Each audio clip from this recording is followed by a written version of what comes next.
thank you all for having me here at the festival today. I think it's my first festival, speaking on a panel about my work. So to answer your question, I would say that our bodies carry stories because we have external and internal scars that we move around with us.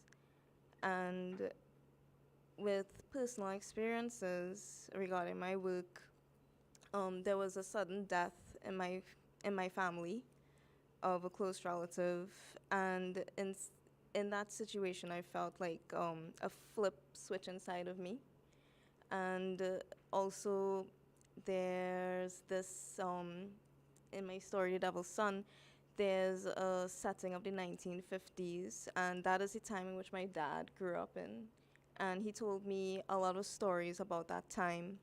So combining the themes of grief and of shame and of secrets, I put it into this 1950s setting, and I think it helped to create a very rich story. And I also wanted to explore secrets because I'm very interested in secrets, like family secrets. And there are some things that we want to take to the grave, but there's always this pull that we have to do like some confessing, and we are seeking absolution. So I just wanted to put all of those feelings inside of my story, but wrap it around that setting of the 1950s in Trinidad. Yeah.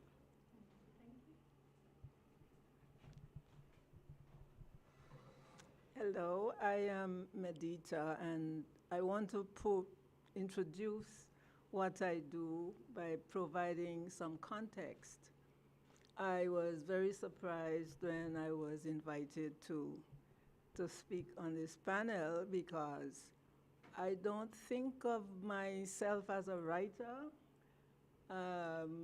who would be speaking on a panel like this. But when Rochelle invited me, I accepted the invitation without hesitation. I think maybe my instinct to trust Rochelle's judgment about whether I would be suitable or not kicked in, but also I think I'm in a way kind of reckless. And let me explain what I mean by that. Once I traveled to Paris without confirming a hotel reservation. It just so happened it was at a time of the year when the world was in Paris for an international conference. Fortunately, I had met a kind lady in St. Martin who was carrying a winter coat, and we struck up a conversation, and because I was with her, I didn't have to sleep under the bridge. That first day, she gave me a lodging in her hotel. When I found out what the theme of the Lit Fest was, I was intrigued. I was intrigued by the theme roots and roots. And when I learned about the theme for this discussion, I was even more intrigued. Truth, crafting truths about that journey that I took before I started writing and up to today. Now, it's fascinating, and for me, those themes provide themes, sub-themes for me to write about for many years to come. Now, the truth that I write about reflects my experience of life and the motivation to write it down. That motivation is grounded in my belief that shared experiences can make the world a better place for us to live in, all of us. In order to do that, I try to address my audience in as direct a way as possible because I need to speak my truth as clearly as possible. However, I have learned over the years that in a small cultural space, being direct can have disadvantages. Nevertheless, I have no motivation to write unless I am presenting truth as I perceive it. With regard to what motivated me to start writing, many years ago, a close friend died. And in memory of her, I wrote a short poem which I published in the Island Sun newspaper. Along the way, I have written a number of poems, and I have done it at different stages of my life. When I was 70, I saw my life in 3 phases. The first 20 years of exceptional promise, the last 10 years of excruciating challenge, and equally amazing grace, and the years in between. And most of my writing has been about the years in between.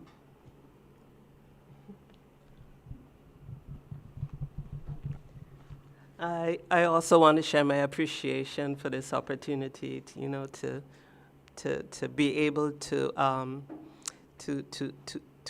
share talents with these two young ladies. I call them young, but as well to be able to encourage others to tell their stories. And it's absolutely true. If we don't share these stories, many will go on and they never be moved to do anything more. I spoke to a gentleman, I don't remember his name, last night at the opening, and he told me, I told him actually that I came up with this idea that we take the generation, those who are in their 70s and 80s, put them in a room and let them have a day where they, or even an afternoon where they are able to share their stories. And they will bounce it off of each other and probably say, that's not true, this is the truth. Choose a topic. But they are not going to get on with a pen and paper and write down their information. It has to be some way of us gathering it through, taping those sessions and and putting it down in writing for them. But it is so important that it be our truth, what we've gathered. My short story, and I am sure that these 2 young ladies to my left are much more accomplished than I am, and I say that without hesitation because I know that I haven't done what I was supposed to do. I didn't tell as many stories, but when Ms. Penmall made the offer, I said I have to. I have to say what my father shared with me, those stories of old that he shared with me. I have to put them down on paper, and I had done this one, and I submitted it, and I appreciated the acknowledgement that this is a story that we should share with others. So that was my inspiration, the fact that we aren't telling enough about our stories. We're not sharing that with others. And if I can do it, many others can do it. It may not be that you have great writing skills. Just put the story down and let us begin to craft it around, fill in the gaps, and make it a story.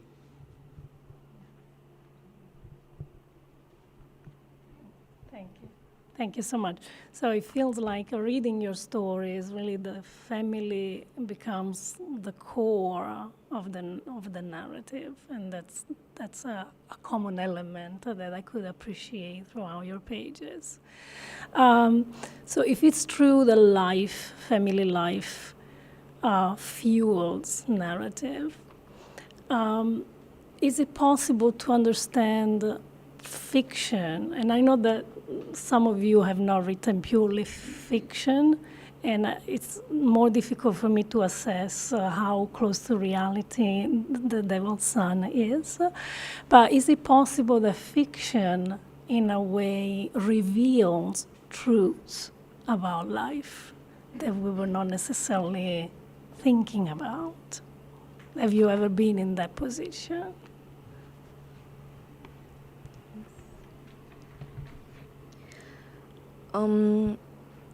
I think with my work in The Devil's Son, I was translating different things I was going through into a different setting,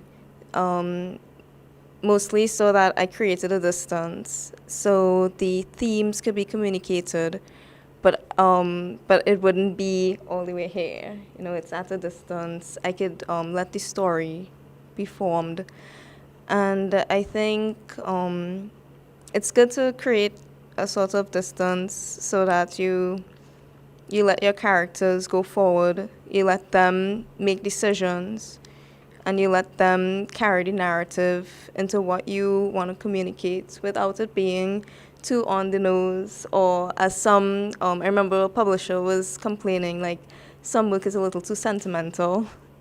So, but I personally, I really like communicating those sentiments, but I think putting that sort of distance, it really helped me create a story and push a narrative so that I could reveal to readers my own grief and my own thoughts, my own relationships with siblings, things I was going through at the time. And looking back at it now, it's so well disguised, I think. And the part to the end is such a overwhelming feeling that I think we don't think that family will act, like the act, we don't think that family would do that. So I wanted to give my characters that space to react in different ways. Yeah. One of the writers I studied in college said that good literature holds up a mirror to society.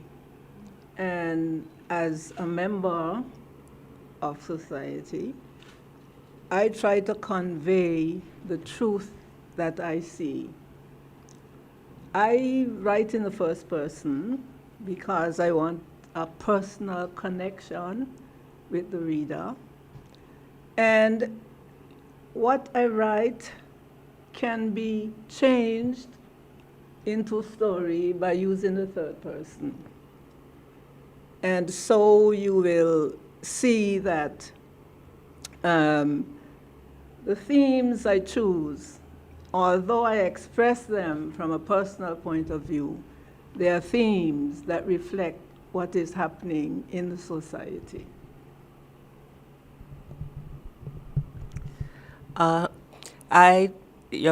In answering your question, I believe that my writing, for sure, is based on a story. Certainly, there are areas that are filled in to make it complete. But I do think that if we want to, as the author last night shared, if we want to change culture, we have to create stories around what actually happened. So we fill in the blanks. We make it whole. And I think that's effective. It can be short, brief, exciting, but based on history, fill in those blanks.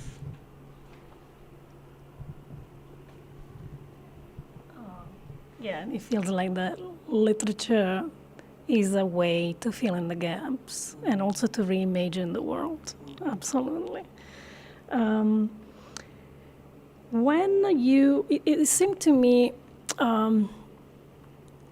well, let's say that for some of you, Dita doesn't consider herself a writer, but reading her work would tell something different, right? And I have really enjoyed all the stories, really.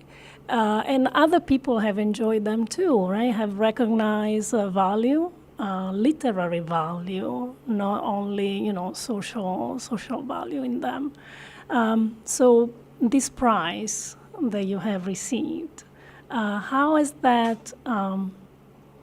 How have you reacted to that? What is now? Do you feel that being an award author somehow brings with it some responsibility?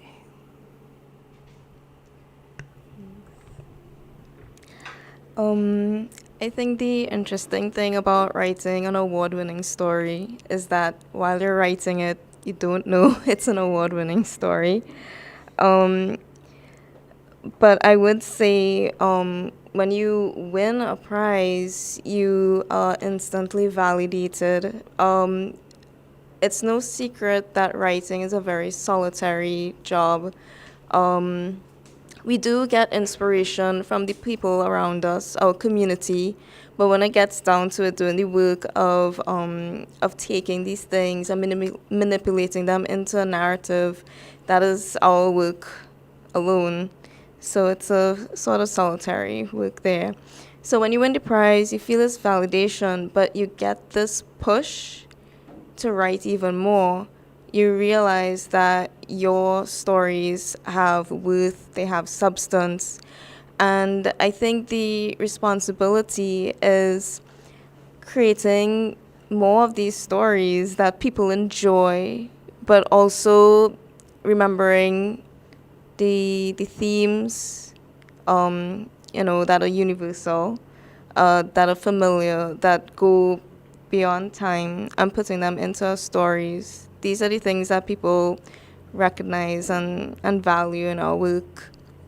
So I think the responsibility is really communicating something that is authentic and something that readers can really appreciate. And also, they don't necessarily have to relate to these settings, but I think your themes, I think that is what they should be able to relate to and understand and feel a connection with.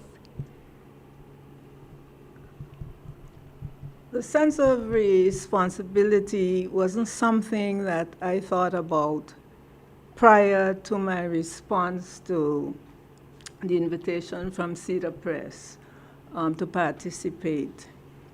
And I really applaud Teacher Verna. She's sitting here. She's amazing in the way that she motivates those of us who are able to write to do so from a position of a sense of responsibility to the generations who will come after us.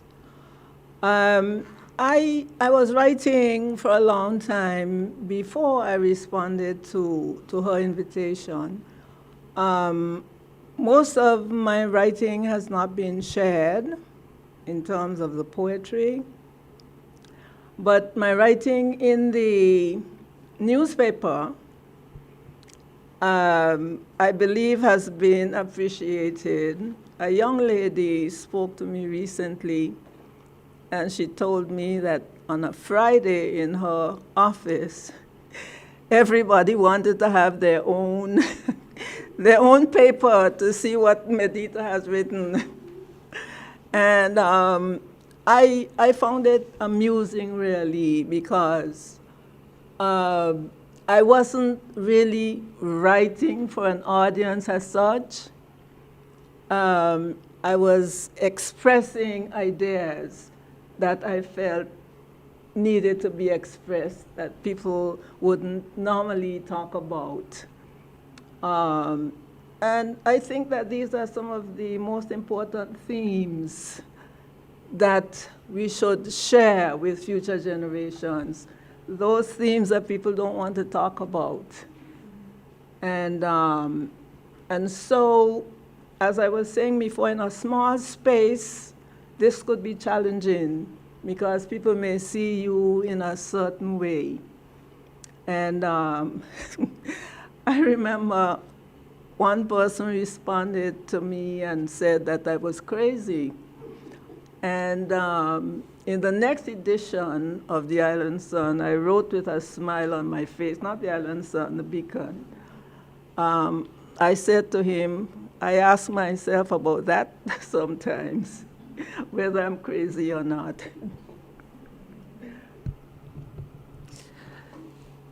Your question is the impact that it had when I was awarded the first place, first place in the competition. I felt as well that it's nice that I was recognized, but I'll be honest, I think today is the nicest day because much of my colleagues are here to support me, and the governor is here to support me, and that's a whole lot,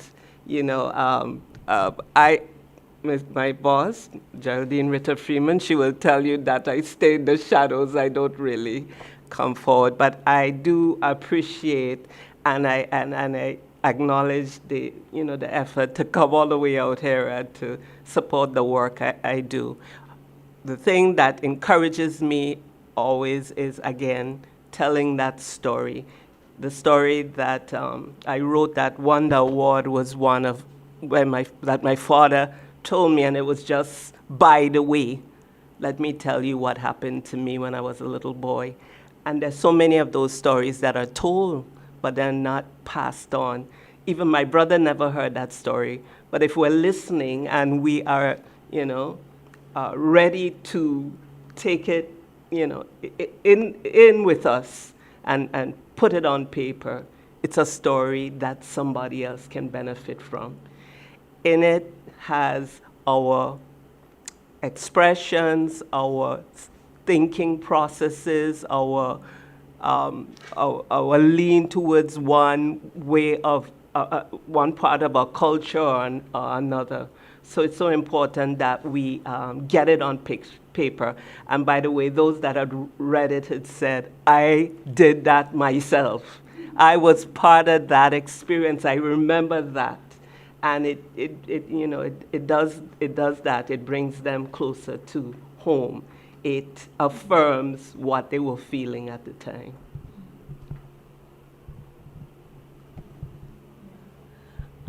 I think I have one last question because I want to make sure that we have a little bit of time for reading and then possible questions from the audience. It's a question that I have not sent you prior, but it's mostly about language. Because, I experience English as a foreigner, right? It's not my native language. And when I came to Tortola after many years in the US, and I had to start over kind of picking up the accents and what makes English here, right? So when I was reading your stories, you have a specific language that ties you to the stories, to the territory, to the family language that comes across as very, very powerful, even for me who, I'm always considering myself an outsider of the language. So what is the power of language?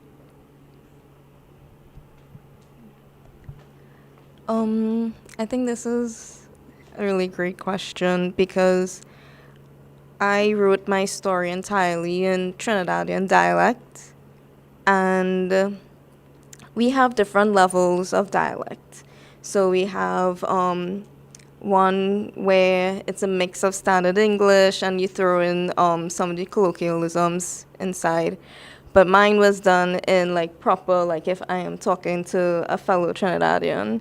And I felt at first I was really worried that this would be a barrier to, with the reader and the story.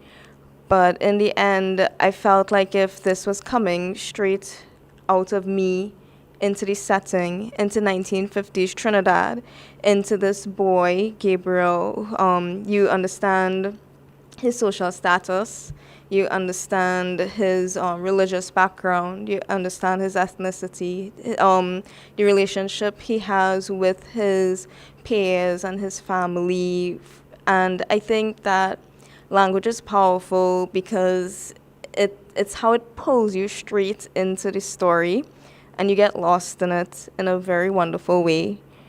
And I think it probably was enjoyable for persons outside of Trinidad and Tobago to see new things, new words like sukuya and laja bless, and to Google them and find out, well, Lagahu is our version of a werewolf, and a sukuya is like a vampire.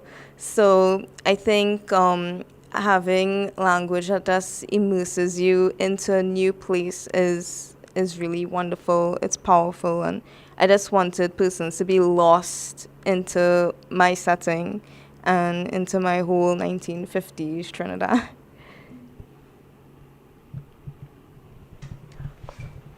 In a sense, I am bidialectal because I grew up speaking the dialect and learning to speak standard English in school.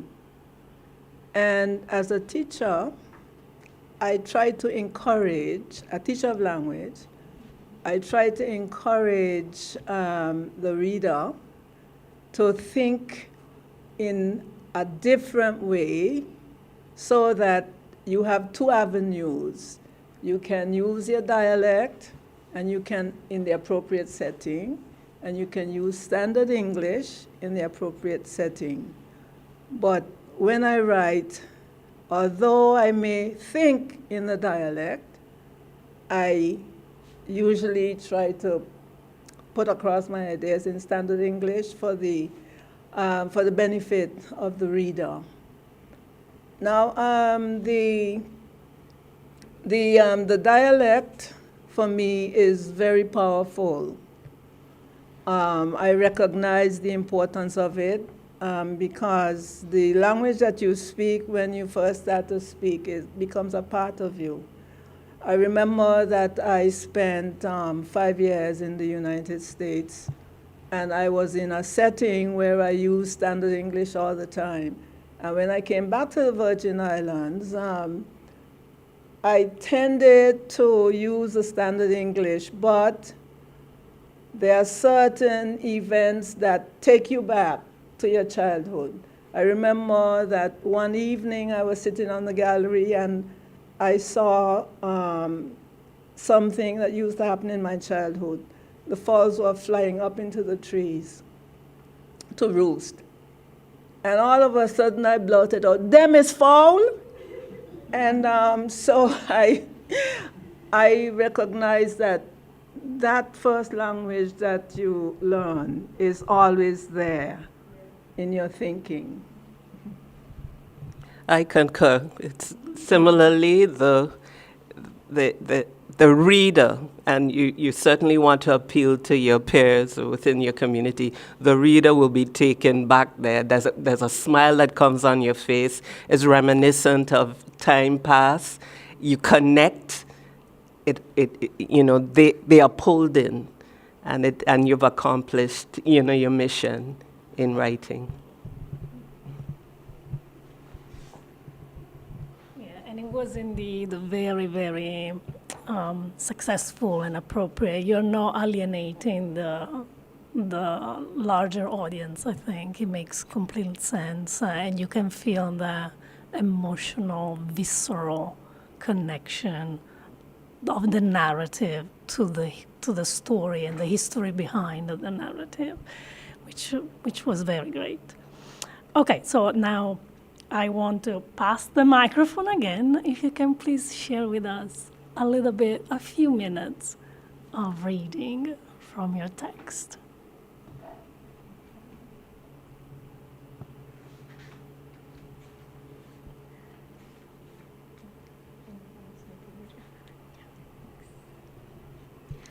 The name of this story is The Devil's Son, and it's set in 1950s Trinidad, but the beginning is where my protagonist, he's retired oil worker, and he hears a piece of music on the radio, and it sends him right back to his childhood. So I'm just going to read a little bit from the beginning. After hearing a phrase of music, memory suddenly rises in front of you like the clearing mist of the blue northern range. The heavy smoke of pitch oil flambeau, the smell of rain on warm asphalt in the night, the wail of your father, the silence of your mother.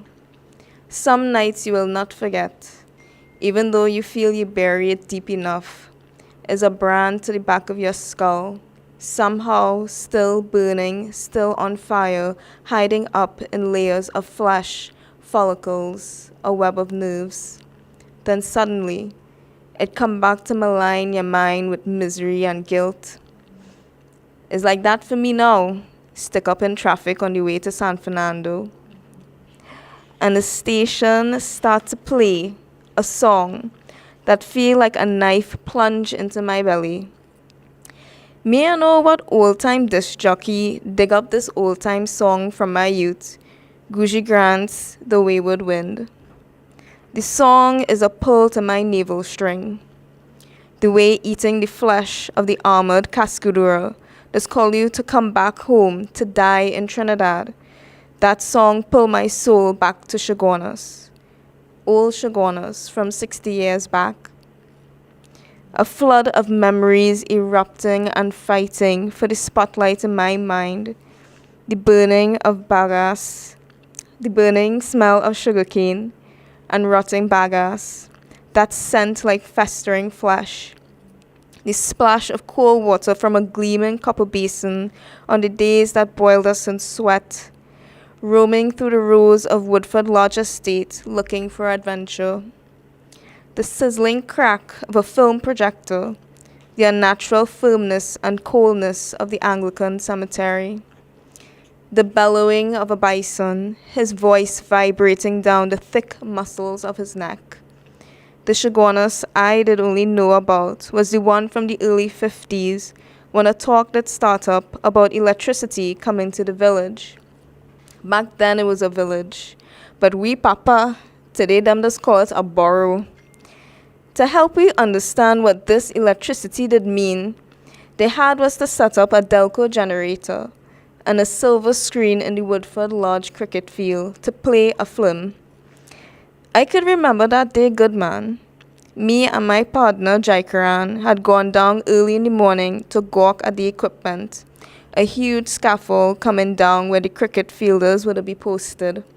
A string of bulbs wrapped around the massive apamat trees, an untethered silk screen whipping out in the breeze, and reel a film offloading from a cart.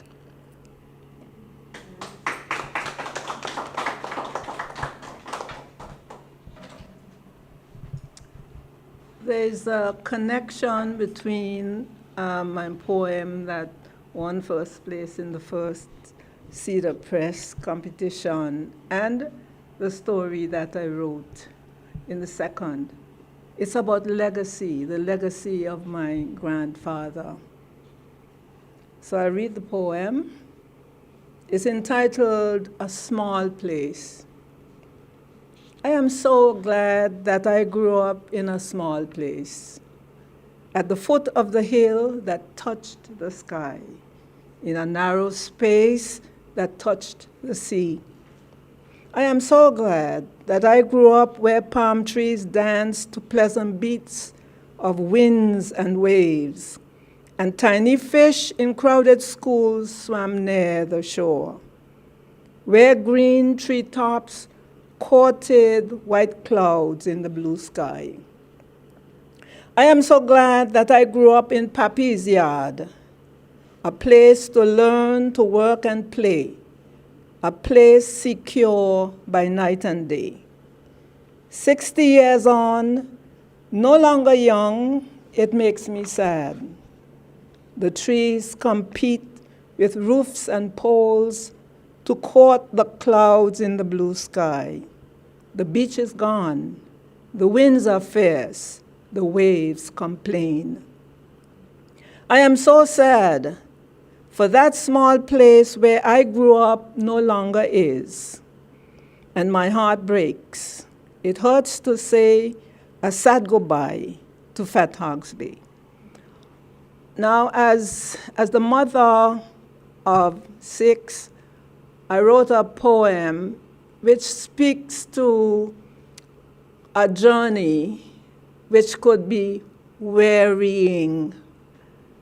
And although you take a break now and again, you don't give up.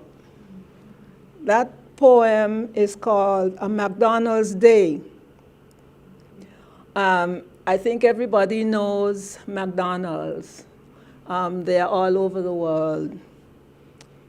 And I would take a break sometimes in between taking children to school and waiting to pick them up. I wrote this poem. When you've given it your best, done all you could do, yet the world keeps on spinning so much faster than you. If you want to get off and just watch it go by, hang loose for a while with no wherefore nor why, a table for one and nobody to wait. Stay as long as you wish. Let the clouds dissipate. It's a McDonald's day.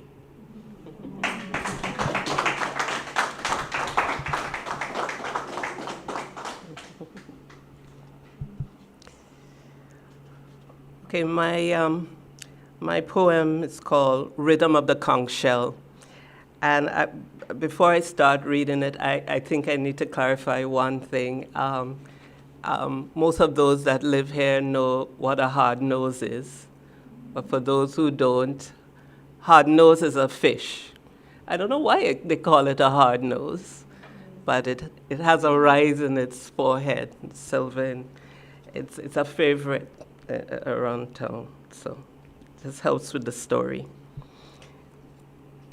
Through the window of my bedroom, I could see Willie hustling out his front door over in the yard next to us with one shoe in hand. What I got? What I got? I belted out. "'Tis hard nose," he replied just before darting down the gut.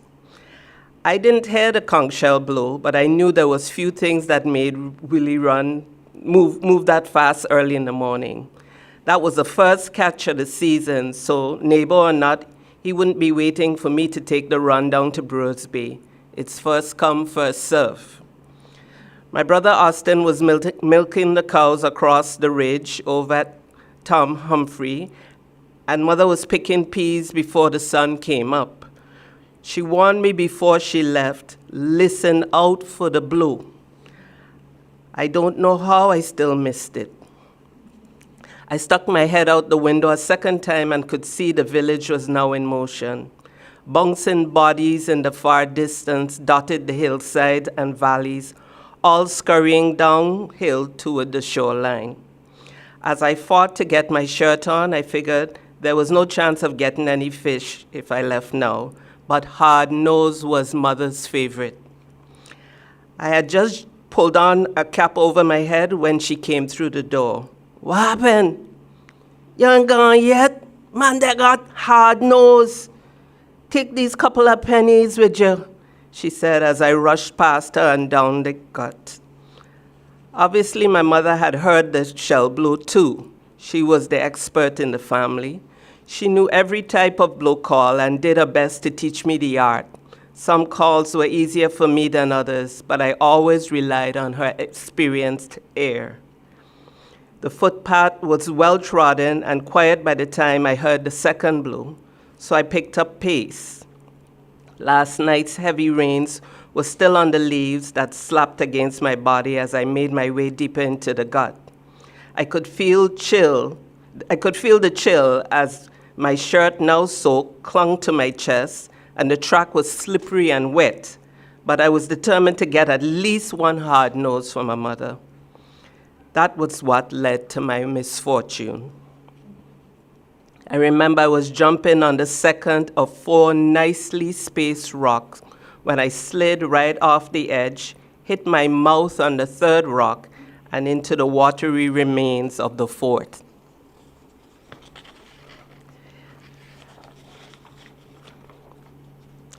I couldn't find my one front tooth. The other one was hanging by a thread, and my lips and chin were torn to shreds. By then, I was up to my ears in mud, so there was no way of feeling the full extent of my injuries. It took me 4 or 5 attempts to get back on my feet, but the flood waters treading through the gut washed over me, helping me to regain my shattered senses.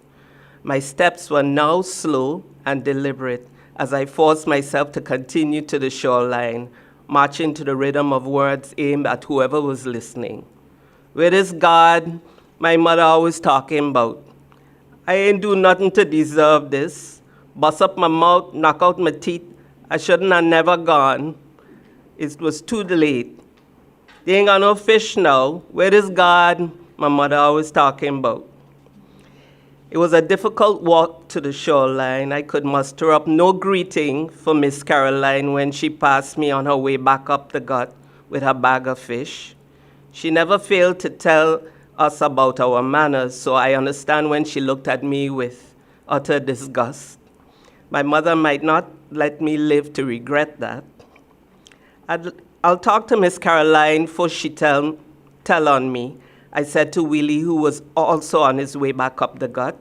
He looked me over and knew exactly what happened, but I told him my painful tale anyway and continued to the shoreline, knowing by then there wouldn't be any fish to buy. I was in a better frame of mind now, and I could take the teasing from the boys over at Diamond, even from Cecil, who lived on the road above us. Them slippery rocks almost got me too, Cecil said as he showed me his muddy pants. When I arrived, the crowd had dwindled and only a few scattered groups were left along the beach, making use of some social time. The sun was fully up and I was uncomfortable at the many stairs as the evidence of my accident was now visible. In the distance, I could see the men cleaning the boats and washing their wares. Still, I made my way slowly to the shoreline, embarrassed that I had now come so far to find no fish, when one of the fishermen spotted me. Hey, what happened? Come. He had a vaguely familiar face, but no one I could attach a name to. I was sure he was calling me to ask me about my misfortune. However, I was wrong. With one strong tug from under the bow, the fisherman pulled out 3 large fish, biggest I had ever seen, and it was Mother's favorite, hard nose. I wonder what happened to you. I had these set aside for your mother. Don't tell nobody. I remember she loved hard nose. Tell her Smitty send them. He lowered his voice and face so that those on the shore couldn't see him. I tell her, thank you. I replied with the parts of my face that were still functioning. The salt water burned as I washed the mud from the cuts and bruises, but I could feel the healing beginning both physically and spiritually. After passing Miss Caroline's house to make my apologies, I walked home swiftly with the prize catch of the day. I knew Mother would be happy, and that was important to me. Now I was in step to another rhythm, with the words directed to the one who deserved them. I know the God my mother talked about. I know the God my mother served.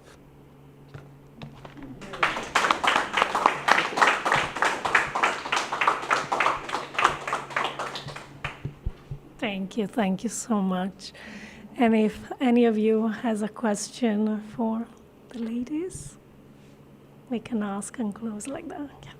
Yeah. Can I just ask Okay. a practical question about the process of writing and how you approach it? I mean, you clearly, thanks for sharing those wonderful readings. You clearly write wonderfully musically.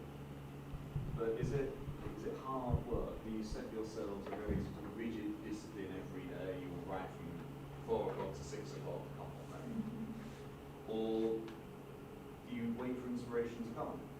And when the muse speaks to you, then you write. How do you approach the practical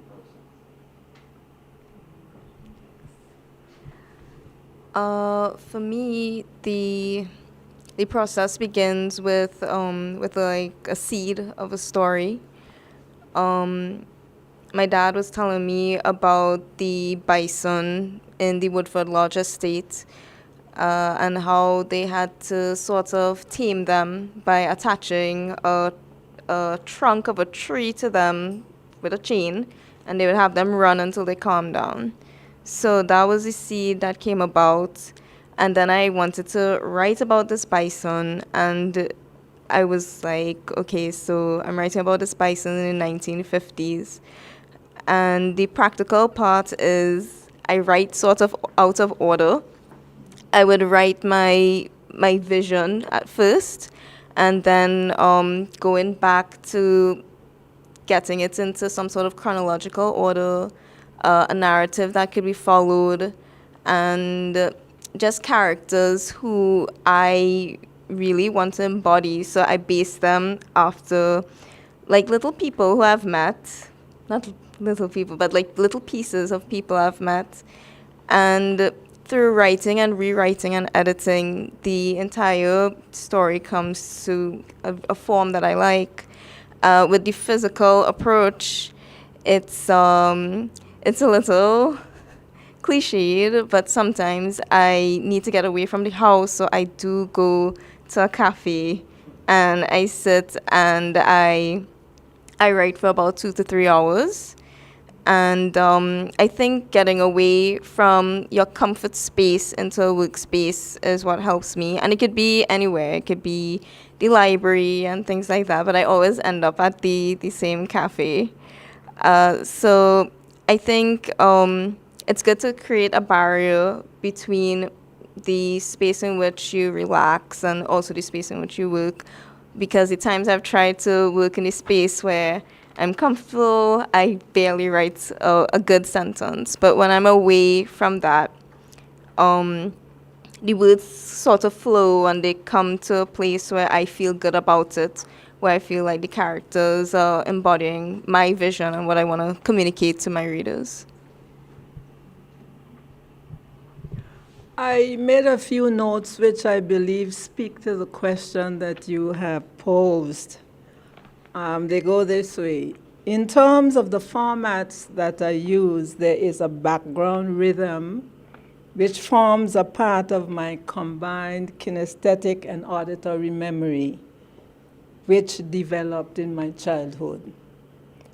From the beat of the drum and the tone of the saxophone, the recitation of poems, the singing of choruses and Methodist hymns, they influence my poems and even my prose. But I give myself license to depart from formats which may not express what I am feeling in a given moment, whether it's sadness or relief or weariness, the whole gamut of emotions that a woman may feel. Any woman, but more so a woman of color. My response is if I dare to have given a certain amount of time to complete or to delve into the work, it will seem like work again. And I don't want any more work. I would like an opportunity for the story to refresh me as I refresh others. So I don't put myself into any time limits. This is one thing. I wouldn't want a publisher to be anywhere around saying, "Where is your book? Where is your book?" Which is what we see in a number of films. I just want to be able, like art, just to do it when I have the freedom to do it, when I'm inspired, and when I feel I want to be refreshed. Thank you. Any other question? Yes. I think partially you mentioned it in your previous comment. So we all go to school and we have to learn to speak proper English and all of that. How much of a battle was it for you back and forth in trying to bring the dialect out, which I think brought the truth and the feelings of your writings? How much of a battle was it for you as you're writing in, you write the word dem, for example, DM instead of THEM, and do you feel that need to correct it, and how much do you go back and forth with that in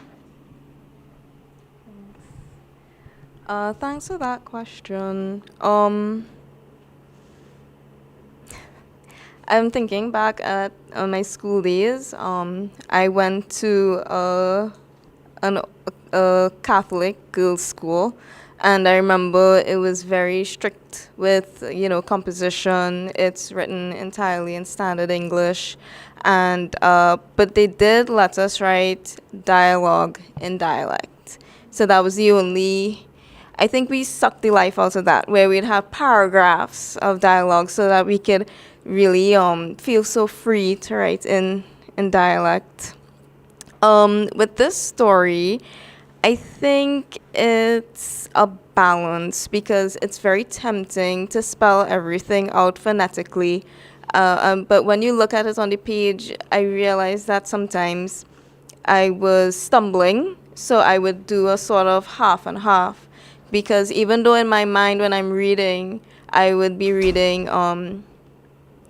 like YUH, like yeah, but on the page it's YOU, just to keep a sort of balance and a rhythm with it. With struggles or challenges, like a struggle with balancing it. I think when I read it out loud and it was flowing in a way that I could understand, and I like writing with a rhythm, so that's why there's a lot of line spacing. Not exactly like poetry, but I just want you to catch your breath when I'm catching my breath. I want you to emphasize in your mind the words that I want emphasized. So I think in reading it out loud and hearing my voice and those words, I think it helped balance what I wanted to communicate without overwhelming a reader, but still having that rich dialect that Trinidad is known for. That was no, I think it's all of us. If you have a response to that. Yeah. Could you repeat the question? Well, I'm it's just sorry. about the battle between standard English and dialect in your writing. How do you navigate that? Well, Bringing out your message. as I was saying before, I may think in dialect, but I for the for the benefit of the reader. Yeah. Okay. I think in this writing we're given permission. I mean, it's for the first time in our lives that we're allowed. When we were children, you dared to have said something that was in dialect. Mom would turn around, what was that? You were corrected all the time. I think writing now in dialect, you're almost given freedom to do so because it's part of what you hope to achieve in your writing. Thank you. And a comment from an instructor that teaches composition at this college. It is limiting for our students to only have to refer to standard English. And we need to create creative spaces in which the language emerges, because that's part of who they are. So it's very much. Just to say, when I read Ms. Drayton's short story, there's no dictionary for the dialect, but whenever she broke out in the dialect, I completely understood everything. So it's just that connection that, Yeah. with the audience and knowing, I don't know how somebody else would read it who is not familiar, but for me who is familiar, I totally understood everything, despite how she wrote it. I may not have spelled it the same way that she spelled it, but I totally understood everything that she was trying to say. So I thought that was interesting. But It would also be interesting on the flip end to see how somebody who's not familiar, what they would do in reading that presentation. Any other question? No? Okay, then thank you very much again. Thank you all for coming and making this special. And just a reminder, there will be more reading tonight, brandy wine. So there will be Jared, am I remember correctly, reading from his novel Hungry Ghosts, and Deneen Milner, and somebody else that now escapes my memory, Celeste Mohammed. So if you can join us, we would love you to have you there. Bye-bye.